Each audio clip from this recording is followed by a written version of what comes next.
Good morning everyone! Welcome to my channel. Gagawa ulit ako ng dishwashing liquid. So, ito, nakaipon na ako ng tubig. Pang-apat na galon ito. Ilalagay ko dito siya sa malaking timba. Kasi ano natin kasi 24 hours bago natin i-open. So, kailangan natin magandang lagayan. Ito, pang-apat na ito ng galon. 15 liters siya. Pwede rin mga 16. Pero, wala kasi ko ditong pang-litrohang takalan. Ito kasing galon na to. Dito ko na. So, apat na ganito, nakakagawa ako ng dishwashing. Apat na ganun siya dito. Kaya, nagsukat na rin ako ng tubig na apat na rin. So, mag-unbox tayo ng dishwashing na in-order ko sa app. Ang kinuha ko ngayon is calamansi flavor. Ito siya, isang sheet siya. So, unahin natin itong surfactant. Ayan. Ayan, buksan na natin ito. Tapos, unti-unti nating ibubuhos dyan. Hindi natin siya pwedeng biglain. Kasi, matagal siyang matunaw. Mahirap tunawin.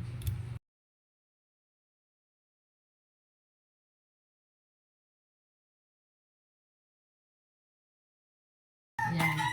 Haluin natin siya ng kutsara. Ito, kutsara. What? Ang laki ng aking kutsara. Haluin natin ng haluin hanggang sa matunaw yung ating nilagay. Walang katapusang halo ito. Ayun. So, ayan, di ba? Marami siyang nakadikit. So, kailangan wala talagang maiiwan na nakadikit dyan. So, ayan, di ba? Kaunti na lang siya. Mga 5 kembot pa natin. Ayan, di ba? Konting-konti na lang. 3 kembot ko na lang. So, isunod na natin yung foam buster. Ito yung ikalawa. Ayan.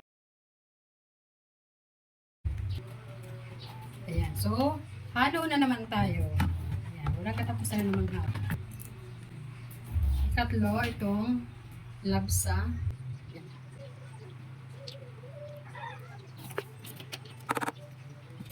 Haluin na ulit natin.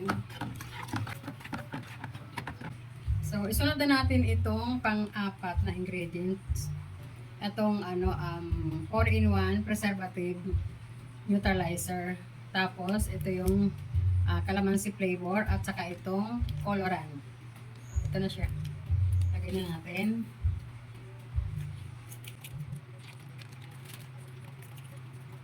Calamansi flavor. Ito yung ating colorant. Haluin na naman natin ulit. Yan. So, ito na yung pinaka-last natin, asin. Hindi ko talaga, nakukulis talaga ako dito kung anong klaseng asin ito. Gusto ko tikman. No! So, ilagay na natin. Ito, habang nilalagay natin siya, haluin natin. At saka konti-konti lang kasi pabigat ito ng pabigat habang natutunaw. Pabigat ang paghahalo. Ayan, gawin natin. Ito, magaan pa ito sa ngayon, pero maya-maya lang. Pabigat na siya. Pabigat na ng pabigat ang paghalo nito. Ito, nag-uumpisa na siya. Pabigat na siyang haluin. Kasi unti-unti nang natutunaw yung asin. Shoutout nga pala, Mars ML. Wow! Yung aking kapatid. Katulong ko sa pag-video. Diba? Mabigat na siyang haluin. Mabigat na siya ng pabigat. Haluin na lang natin ng haluin. So, ito po. Okay na siya. So, kailangan natin siyang i-rest ng 24 hours bago natin gamitin. Itong mga bubbles na to, mawawala din naman siya after 24 hours. So, kailangan natin siyang pahingahin. Alak ng kutsara ko, guys. Wow! Tingnan nyo naman, So, ito, takpan na natin siya. Balikan natin ng after 24 hours. So, nandito ako sa Bicol. Dito ako gumawa ngayon. So, papakita ko sa aking mother, sa aking kapatid, after 24 hours na ito yung ating nagawang dishwashing liquid. So, see you guys! See you tomorrow night. Bye!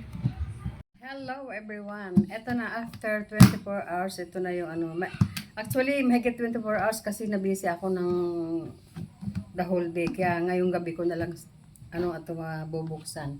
So ito, ngayon ko lang siya nabuksan simula nung ating ginawa. Sasalin natin ito sa lagayan. So ito, isasalin na natin.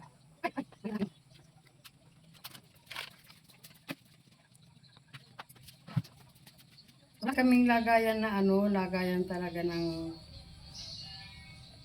dishwashing liquid. So ito na lang yung mga empty na na sa soft drinks sa 1.5. So ito na siya, nakaisa na tayo. Oh, ito siya. Kung makikita nyo kasi may bubbles pa yan. Pero yan ay mawawala rin. So ito na po yung ating nagawa lahat. Nakagawa ako ng 7 empty bottle ng soft drinks. Tapos dito sa 6 liters na galon, ito lang siya na hindi siya napuno. So, ayan. Thank you so much.